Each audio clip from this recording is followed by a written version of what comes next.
بسم اللہ الرحمن الرحیم۔ حدیث جبریل جو تقریباً تمام مستند کتابوں میں یعنی بخاری، مسلم، مشکوٰۃ اور ترمذی وغیرہ میں روایت کی گئی ہے، اس میں کل کے درس میں ہم نے پڑھا کہ رسول اللہ صلی اللہ علیہ وسلم سے حضرت جبریل امین نے تیسرا سوال یہ کیا تھا کہ مل احسان کہ احسان کیا ہے، اور بعض روایات میں ہے کہ اخبرنی عن الاحسان کہ آپ مجھے احسان کے بارے میں خبر دیجیے۔ تو حضور صلی اللہ علیہ وسلم نے احسان کے بارے میں فرمایا ان تعبد اللہ کأنک تراہ، کہ تم اللہ کی عبادت ایسے کرو گویا کہ تم اللہ کو دیکھ رہے ہو۔ فإن لم تکن تراہ فإنہ یراک، کیونکہ اگر تم اللہ کو نہیں دیکھ رہے تو اللہ تو تمہیں دیکھ رہا ہے۔ اور یہ بھی بتایا گیا کہ احسان کا یہ جو درجہ ہے کہ اللہ کی عبادت اس طرح کی جائے گویا کہ اللہ کو دیکھ رہے ہیں، تو یہ صرف عبادت کی حد تک محدود نہیں ہے، بلکہ دوسری روایات میں یہ بھی آتا ہے کہ ہر عمل میں احسان کا مقام حاصل کیا جائے۔ چنانچہ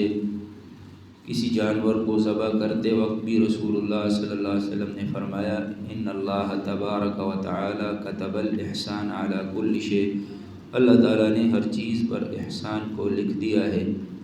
یعنی فرض کر دیا کہ ہر چیز حسین طریقے سے ہو، ہر کام عمدہ اور اچھے طریقے سے آدمی کرے، لہذا ہر چیز اچھی ہونی چاہیے۔ مثال کے طور پر اگر آپ ٹوپی پہنتے ہیں تو ٹیڑھے طریقے سے بھی پہن سکتے ہیں، لیکن سیدھی رکھیں تو وہ عمدہ اور اچھا طریقہ ہے۔ اگر آپ خط لکھ رہے ہیں آپ الٹا سیدھا لکھ سکتے ہیں، لیکن صاف ستھرے طریقے سے لکھنا چاہیے۔ اپنا نام اوپر آدمی لکھے،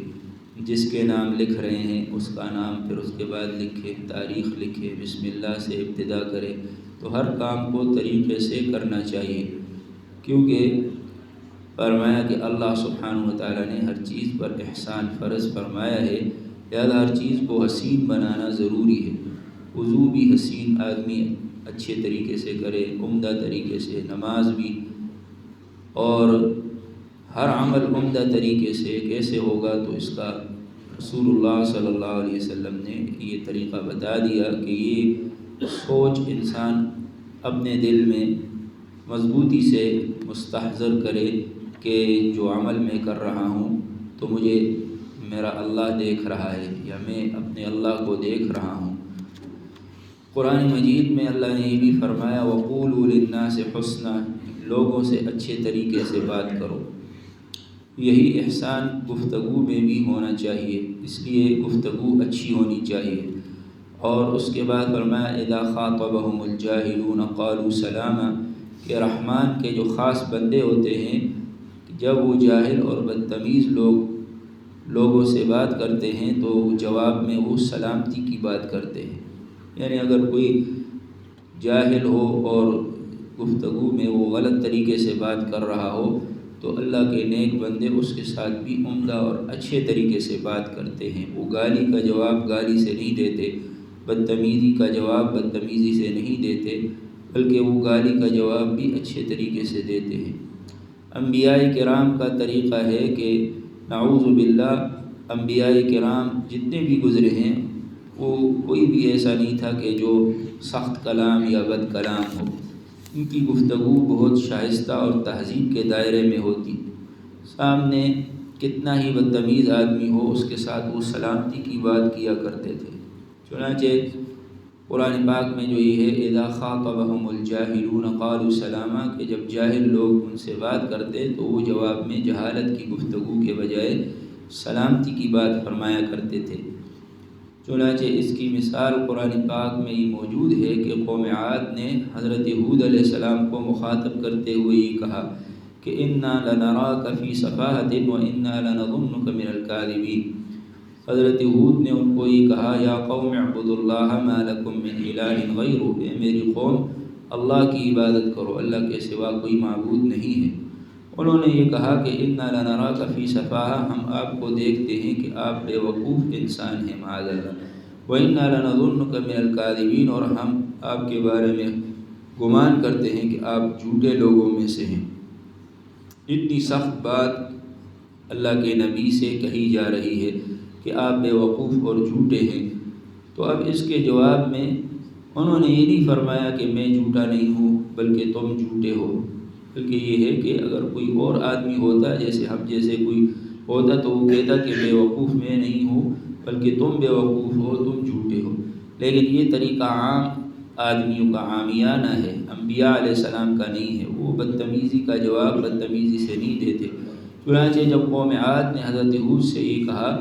کہ ہم آپ کو جھوٹا اور بے وقوف سمجھتے ہیں، تو جواب میں حضرت ہود علیہ السلام نے فرمایا کہ قال یا قوم لیس بی سفاہہ، اے میری قوم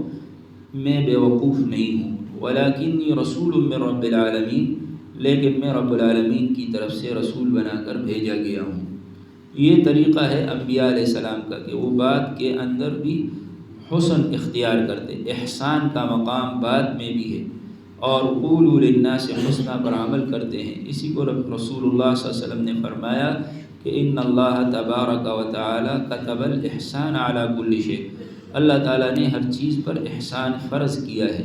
جو کام انسان کرے وہ احسان کے ساتھ اچھے طریقے سے کرے۔ اگر آپ نے تپائی اگر ٹیڑھی رکھی یا سیدھے طریقے سے رکھی، ہم اور آپ تو یہ سمجھتے ہیں کہ شاید اس کا نیکی سے کوئی تعلق نہیں، حالانکہ کسی چیز کو صحیح طریقے سے رکھنا، کام صحیح طریقے سے کرنا یہ حسن ہے، اور یہ عمل احسان ہے، یعنی کام کو انسان ہر کام اچھے طریقے سے کرے۔ حضرت مولانا ذکی کیفی رحمۃ اللہ علیہ، حضرت تھانوی رحمۃ اللہ علیہ کو انہوں نے ایک دفعہ خط لکھا، اور وہ ان کا پہلا خط تھا، ابھی نوجوان لڑکے سے تھے۔ خط بھی ایسے لکھا کہ جیسے بچوں کا خط ہوتا ہے، تو اس وقت جو ہے انہوں نے تختی لکھنی سیکھی تھی اور تھوڑا بہت سیکھا تھا، تو پرانے زمانے میں تختی پر لوگ جو ہے وہ خط سیکھتے تھے،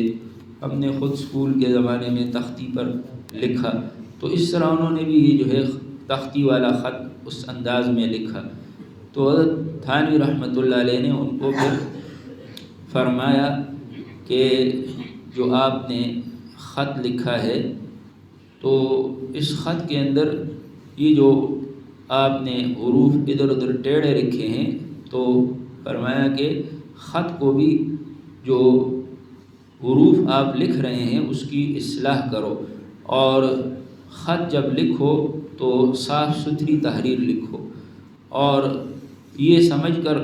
اس طریقے سے لکھو کہ اللہ تعالیٰ نے ہر چیز کے اندر احسان فرض فرمایا ہے، لہذا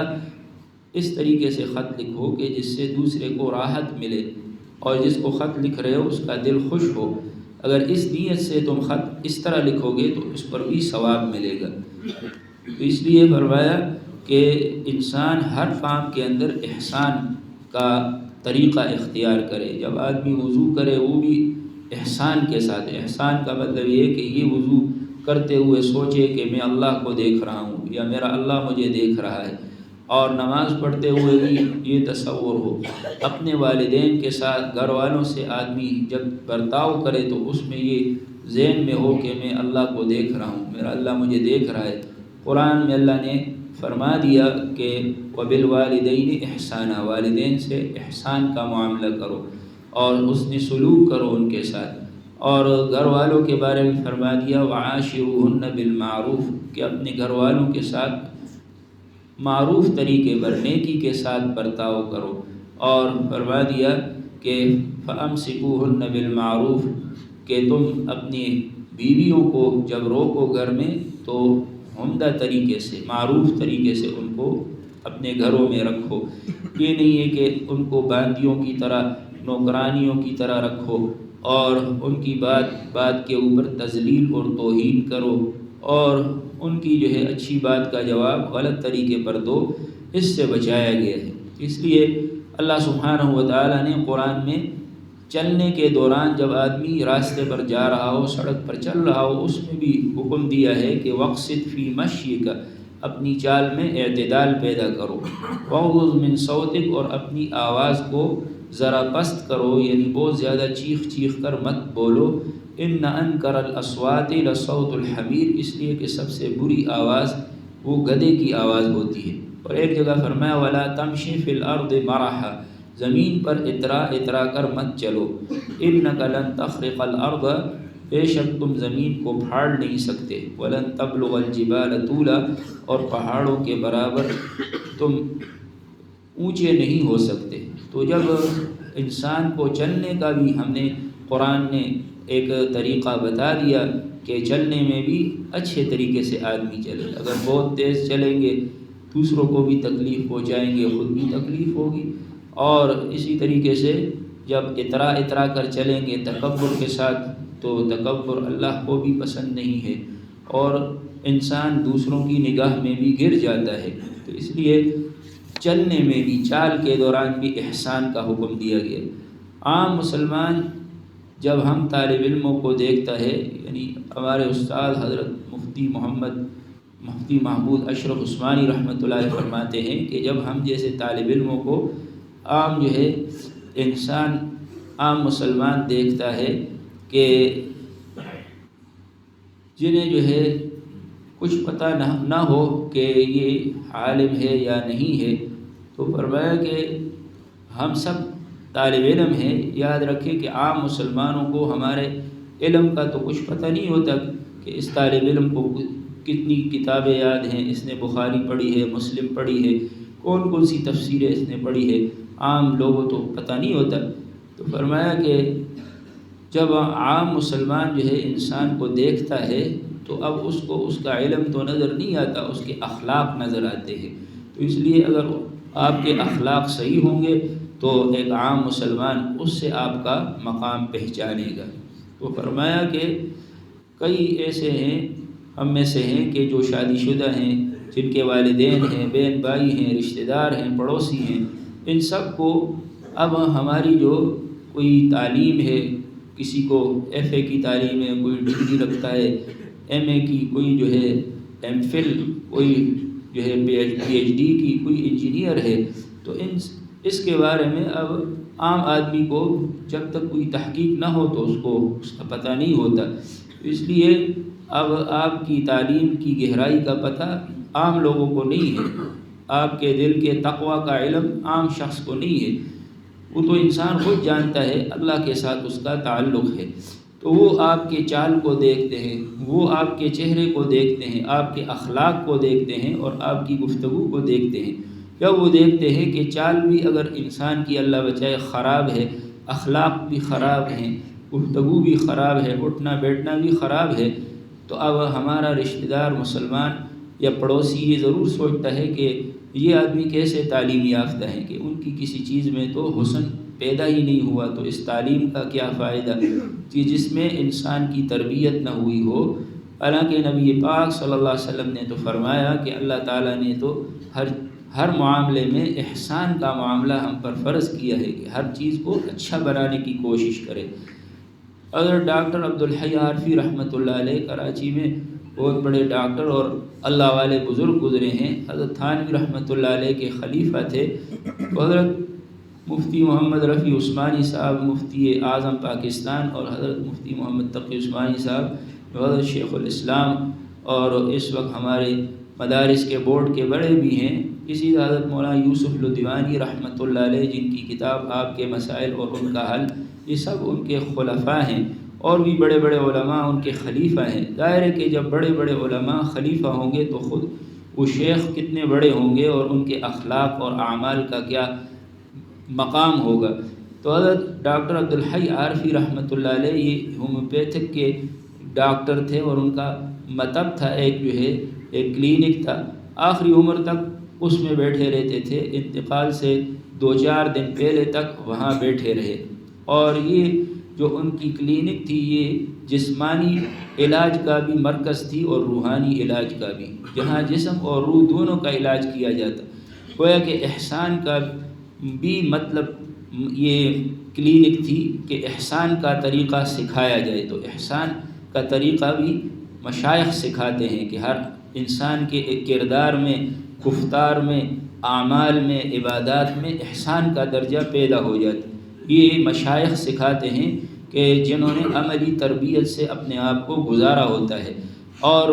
وہ جسمانی علاج بھی کیا کرتے تھے۔ تو فرمایا کہ ان کا ایک متعلقین میں سے آپ کے پاس آیا اور اس نے عرض کیا کہ حضرت الحمدللہ مجھے اللہ تعالیٰ نے مقام احسان نصیب فرما دیا ہے۔ تو مقام احسان ایک بڑا مقام ہے کہ انسان کو عبادت میں یہ حالت حاصل ہو جائے کہ جب بھی وہ عبادت کرے تو سوچ رہا ہو کہ میں اللہ کو دیکھ رہا ہوں۔ یہ مقام احسان ہے۔ عبادت کرتے ہوئے یہ نہ سوچ رہا ہو کہ میں نے بازار جا کر فلاں چیز خریدنی ہے، اور یہ ذہن میں نہ ہو کہ میں نے فلاں کام کرنا ہے، دنیا کے دھندوں کا خیال اور اس کا دھیان نہ ہو، بلکہ یہ دھیان ہو کہ میں اپنے اللہ کو دیکھ رہا ہوں، یا یہ دھیان ہو کہ میرا اللہ مجھے دیکھ رہا ہے۔ یہ احسان کا مقام ہوتا ہے۔ تو اب مقام احسان انہوں نے کہا کہ حضرت مجھے نصیب ہو گیا، اور انہوں نے کہا اللہ کا بڑا فضل ہوا۔ حضرت شیخ نے ان سے فرمایا کہ یہ تو اللہ کا بڑا فضل ہوا کہ اللہ تعالیٰ نے آپ کو یہ مقام عطا فرما دیا۔ اور ان کا مقصد یہ تھا کہ جب نماز پڑھتا ہوں تو پوری توجہ اللہ کی طرف ہوتی ہے، اور یہ کیفیت ہوتی ہے کہ ان تعبد اللہ کأنک ترا، کہ اللہ کی عبادت ایسے کی جائے کہ گویا کہ تم اللہ کو دیکھ رہے ہو۔ فإن لم تکن تراہ فإنہ یراک، اس لیے کہ اگر تم اللہ کو دیکھ نہیں رہے تو اللہ تو تمہیں دیکھ رہا ہے۔ تو حضرت ڈاکٹر صاحب نے ان سے فرمایا کہ ماشاءاللہ مبارک ہو، مگر بھائی یہ احسان صرف مسجد میں نماز کے اندر ہی نصیب ہوا ہے یا پوری زندگی میں آپ کو نصیب ہوا؟ ان سے یہ سوال کیا کہ یہ جو احسان کی کیفیت ہے یہ صرف نماز میں مسجد میں ہے یا باقی زندگی میں بھی؟ پھر فرمایا جب تم گھر میں جاتے ہو کیا اس وقت بھی یاد ہوتا ہے کہ اللہ مجھے دیکھ رہا ہے؟ جب بیوی سے بات کرتے ہو کیا اس وقت بھی یاد رہتا ہے کہ اللہ مجھے دیکھ رہا ہے؟ جب بچوں سے گفتگو کرتے ہو تب بھی یہ یاد ہوتا ہے کہ اللہ مجھے دیکھ رہا ہے؟ بھئی احسان تو یہ ہے کہ ہر وقت آدمی اپنے آپ کو حسین بنائے اور یہ تصور ہو کہ میرا اللہ مجھے دیکھ رہا ہے۔ تو اب جس کو مسائل معلوم ہوں گے ضروری اور اس کے دل میں یہ یقین ہوگا کہ میرا اللہ مجھے دیکھ رہا ہے، استحضار بھی ہوگا، اور اس تصور کو اپنے اوپر ایسے حاوی کر دے کہ ہر وقت اس کا استحضار رہے، تو اس کو احسان کہا جاتا ہے کہ گھر میں رہتے ہوئے، بازار میں چلتے ہوئے، اپنی دفتر کے اندر کام کرتے ہوئے ہر وقت یہ استحضار ہو کہ میرا اللہ مجھے دیکھ رہا ہے۔ تو شریعت نے بیت الخلاء جانے کا طریقہ بھی سکھا دیا کہ بایاں پاؤں آپ اندر رکھیں اور جانے سے پہلے دعا پڑھیں کہ بسم اللہ اللہم انی اعوذ بک من الخبث والخبائث، کہ اللہ کے نام کے ساتھ اے اللہ میں پناہ مانگتا ہوں آپ کی خبیث قسم کے مرد جنات سے اور خبیث قسم کی جو مؤنث جنات ہیں ان سے۔ اور جب باہر نکلے تو دعا پڑھے الحمدللہ الذی اذھب عنی الاذی وعافانی، تمام تعریفیں اس اللہ کے لیے ہیں کہ جس نے مجھ سے تکلیف کو دور کر دیا اور مجھے عافیت عطا فرمائی۔ تو بیت الخلاء جانے میں بھی حسن اور احسان کا درجہ اللہ نے بتا دیا کہ یہ اچھا طریقہ ہے، اور ایک بہترین طریقہ، عمدہ طریقہ، احسان کا طریقہ یہ ہے، اور اس وقت بھی آدمی یہ سوچے کہ میرا اللہ مجھے دیکھ رہا ہے،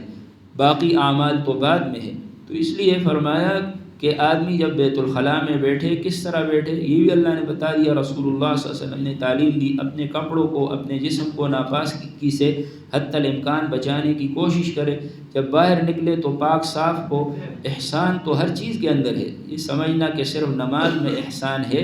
فرمایا یہ نماز کے اندر صرف احسان نہیں ہے، بلکہ یہ ہے کہ حضور صلی اللہ علیہ وسلم نے فرما دیا کہ ہر عمل میں احسان پیدا کرو، ہر عمل کو اچھا بناؤ، بالخصوص اپنی زبان سے نکلنے والی ایک ایک بات کو اچھا اور خوبصورت بنانے کی کوشش کرو۔ قرآن میں اللہ تعالیٰ نے فرمایا کہ یا ایھا الذین آمنوا کتب علیکم الصیام، اے ایمان والو تم پر روزے فرض کر دیے گئے۔ تو یہاں کتبہ کا لفظ ہے، اور کتب علیکم القصاص فی القتل، کہ تم پر فرض کیا گیا ہے کہ جو کسی کو ناحق قتل کرے اس سے قصاص لیا جائے۔ تو اسی طرح یہ فرمایا کتب الاحسان علی کل شیء، کتبہ کا لفظ یہاں رسول اللہ صلی اللہ علیہ وسلم نے فرمایا کہ ہر عمل اور ہر کام کے اندر اللہ نے فرض کیا ہے کہ ہم احسان کے طریقے پر وہ عمل کریں۔ مثلا یہ ہے کہ جب کسی چیز کو ذبح کریں تو فرمایا فَإِذَا قَتَلْتُمْ فَأَحْسِنُوا الْقِتْلَ، کہ جب تم کسی چیز کو ذبح کرو اچھی